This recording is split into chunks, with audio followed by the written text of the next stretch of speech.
Boa noite a todos. Essa é a nossa aula 1, né? Nessa nossa aula 1, nós preparamos uma revisão do nosso conteúdo e estou compartilhando com vocês a tela. É como se fosse o nosso quadro em sala de aula. Então, eu estou aqui e trabalhar de uma forma alguns pontos acerca que nós iremos conversar hoje, conforme o nosso plano, é a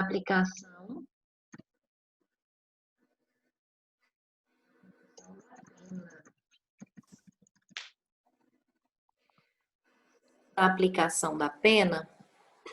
A primeira questão que eu gostaria que vocês passem é a respeito da fundamentação. Qual é a fundamentação para que uma pena em matéria penal seja aplicada? A fundamentação,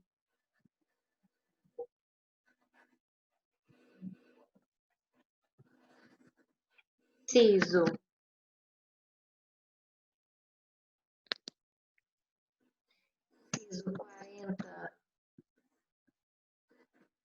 46 da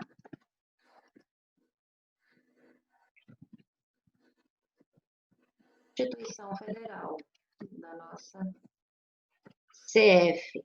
Então, a aplicação da pena, ela se baseia de forma constitucional. Então, portanto, existem penas que são admissíveis em matéria penal e penas que são vedadas. Entre as penas que são admissíveis, nós temos a pena de multa, a pena privativa de liberdade, a pena restritiva de direitos. E como pena, como exemplo de pena que é vedada, que é proibida no nosso ordenamento jurídico brasileiro, nós temos pena de banimento, penas cruéis. Todas essas penas, elas são, na verdade, elas são rechaçadas pelo nosso Código Penal, pela nossa Constituição Federal. Nossa principal fundamentação no que tange à aplicação da pena é justamente o artigo 5º, inciso 46 da Constituição Federal. Pensando mais um pouquinho a respeito da aplicação da pena, tem-se a aplicação da pena em 3 fases. Quais são essas fases? A fase que eu gostaria de conversar com vocês, se trata da temática aplicação da pena, é a fase legislativa. Fase legislativa nada mais é do que uma pena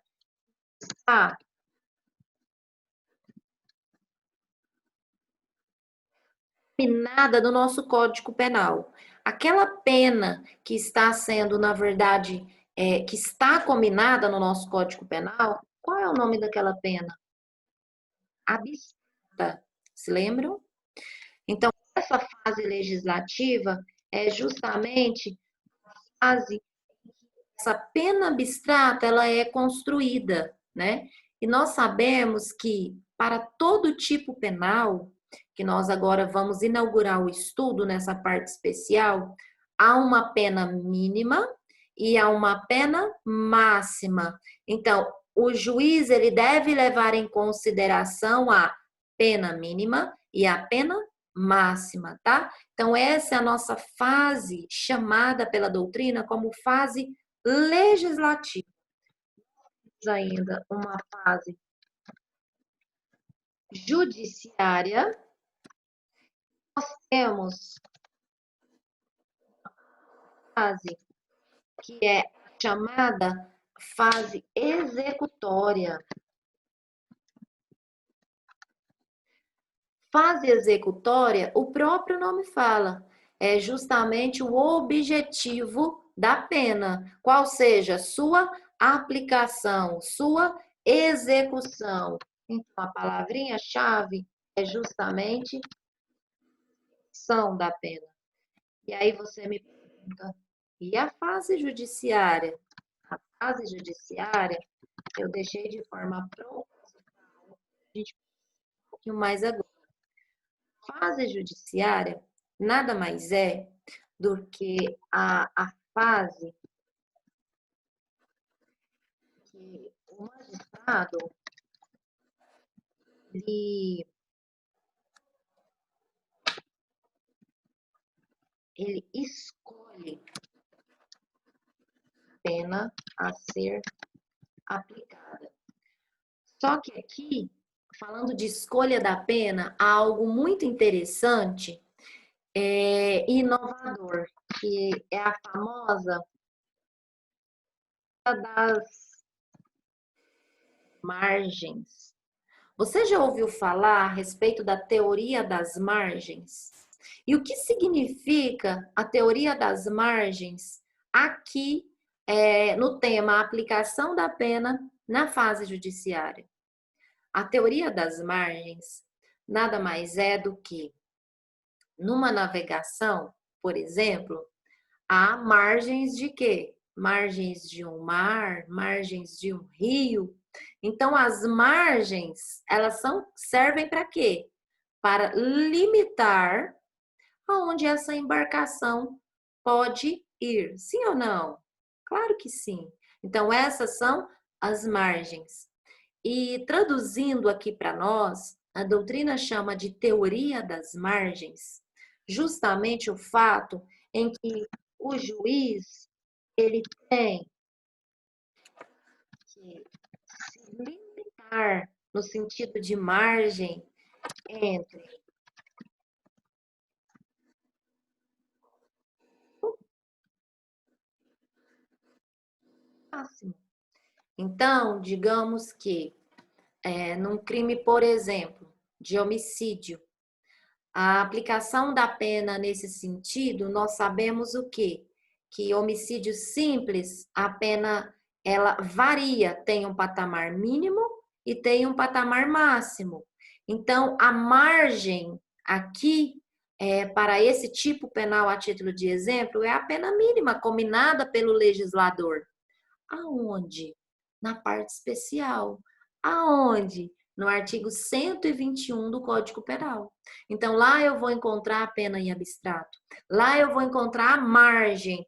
De um lado, é o limite mínimo, e do outro, é o limite máximo. Limite máximo de quê? Limite máximo em que o juiz poderá aplicar a pena. Isso é o que a doutrina traduz como teoria das margens.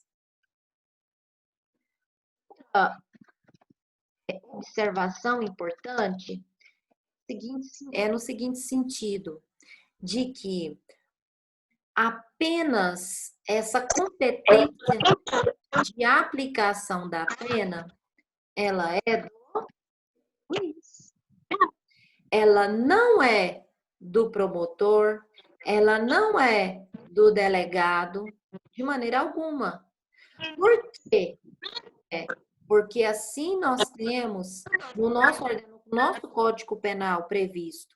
Então, bem-vindo, Renan. Então, a primeira pontuação, a primeira observação é que a aplicação da pena, ela é efetivada. A competência para a sua aplicação é do juiz, tá? E não do promotor, e não do delegado. Ótimo.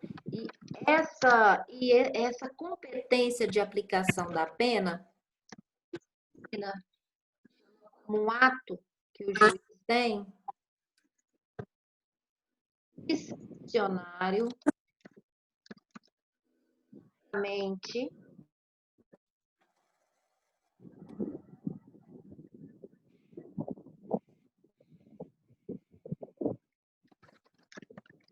juridicamente vinculado, né? E aí você me pergunta, ato discricionário, professora, o que é um ato discricionário? Um ato discricionário É esse ato de aplicar a pena em que o juiz ele tem liberdade. O juiz tem liberdade para aplicar a pena. Só que o juiz tem uma liberdade que é justamente o que traduz como esse ato discricionário, mas além de ter essa liberdade ela é juridicamente vinculada. Vinculada a quê? Vinculada ao tipo penal. Vamos anotar? O juiz tem a liberdade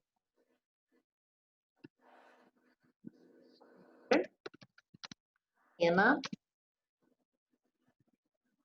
ser aplicada, desde que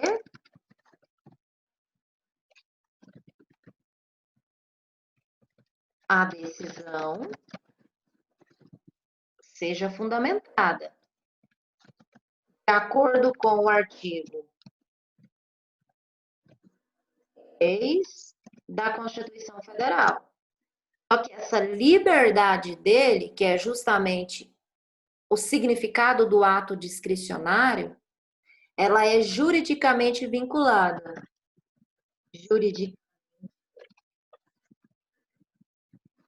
Vinculado a quê? Juridicamente vinculado à previsão penal. Por que a previsão do tipo penal? O que seria essa previsão do tipo penal? É justamente a pena mínima e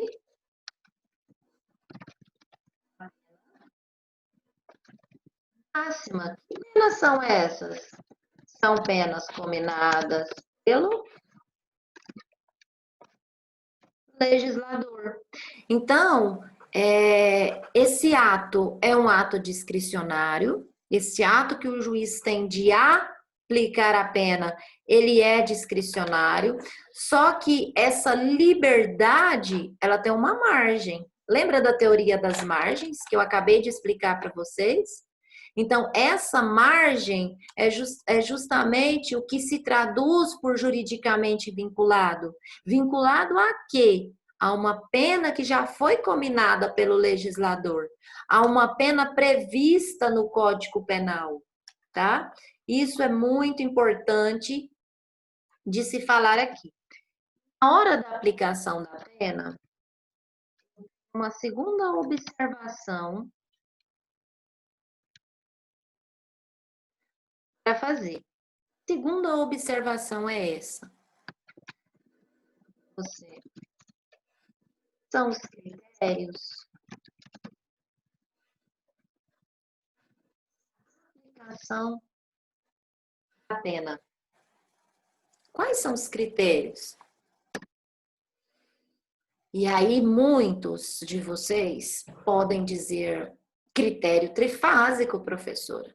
Eu lembro que são 3 fases. Nós temos 2 critérios. Critério básico, critério básico. Compliquei? Não, de maneira nenhuma. Critério bifásico, onde a pena de multa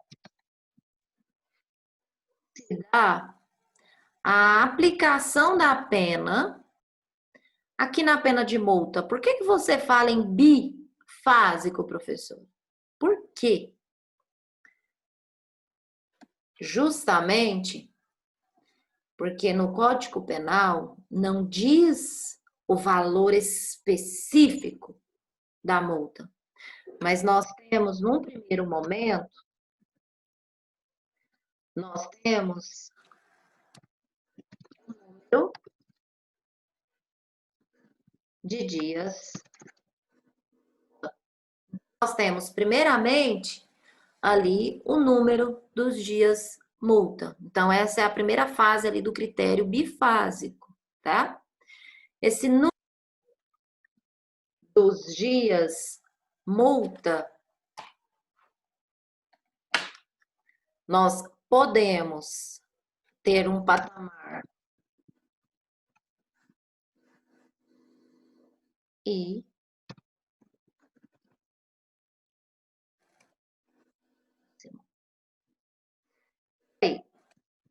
para entender, professor. Qual é a segunda fase? Porque é bifásico. A segunda fase, justamente o valor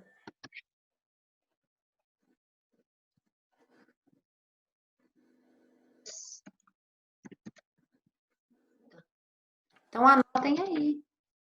Primeiro, o critério bifásico, ele seria justamente quando o juiz vai aplicar a pena de multa, ele precisa ter dois momentos de avaliação. Primeiro, a primeira fase é verificar qual número de dias multa, tem um patamar mínimo e um patamar máximo. E o segundo é justamente qual é o valor do dias multa, tá? O valor do dias multa, nós temos aqui, o valor ele pode ser entre 10, perdão, o valor vai entre 1/30 a, de acordo com o Código Penal, 5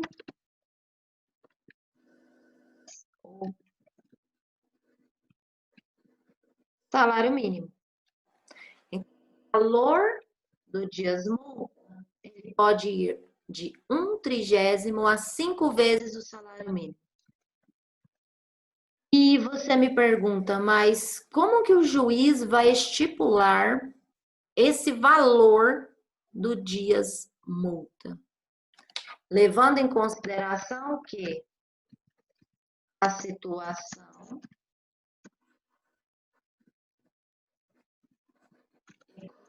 de quem, pessoal? Então, o juiz ele vai levar em consideração esse valor de acordo com a condição financeira do réu.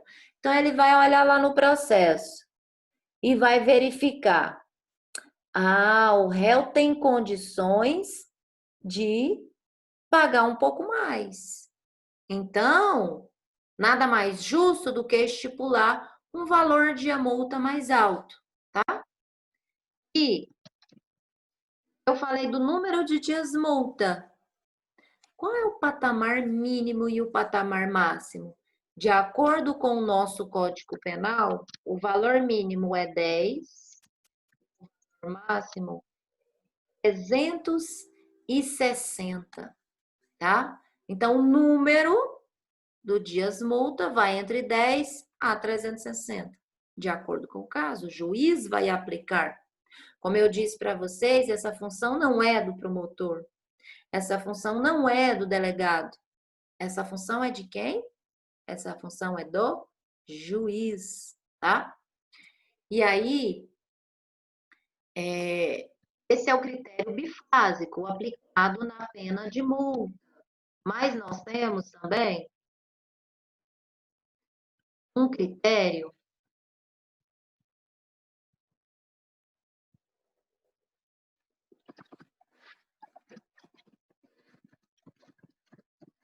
básico.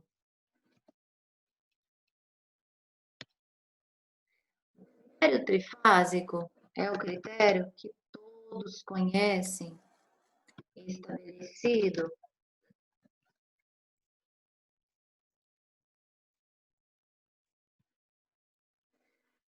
na pena privativa. Então, na hora da aplicação da pena, o critério ele não é exclusivo, o trifásico. Ele é exclusivo aonde? Na pena privativa de liberdade. Contudo, Na pena de multa, o critério estabelecido é o bifásico.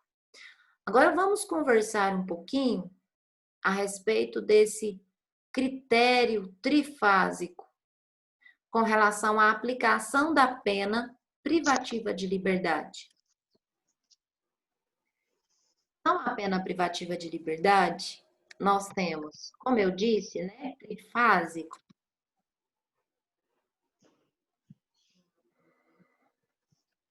Segunda.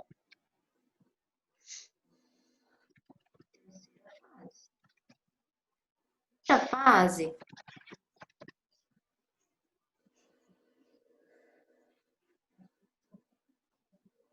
penal. Artigo 59 do Código Penal diz que o juiz ele vai levar em consideração as circunstâncias judiciais e vai ser levado em consideração circunstâncias tidas como circunstâncias judiciais. Essas circunstâncias judiciais são 8 circunstâncias, todas elencadas lá no artigo 59 do Código Penal, atendendo a culpabilidade, aos antecedentes, a conduta social. Oi? Por favor, desabilitem o áudio.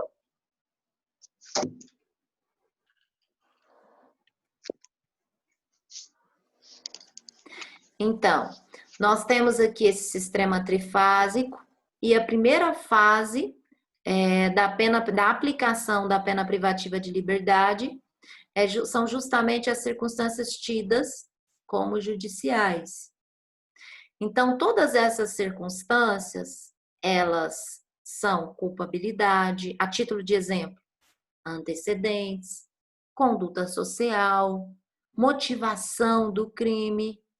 O que foi levado em consideração na hora do cometimento do crime? Como que foi? Então, o juiz ele vai levar em consideração tudo aquilo que todas as provas, por isso tão importante o acesso às provas, né? E quanto mais elementos o juiz tiver, melhor será na hora da aplicação de forma justa na fase da dosimetria da pena.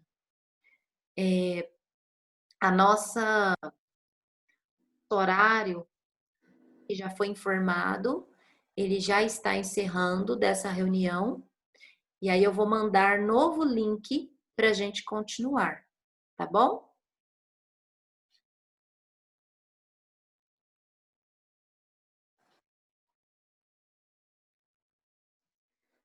Vitor, tá sendo gravado.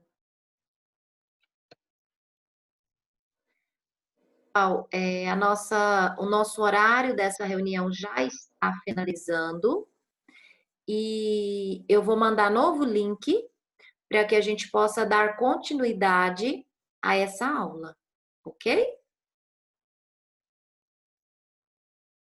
Obrigada pela atenção. Encerramos aqui essa primeira parte dessa aula.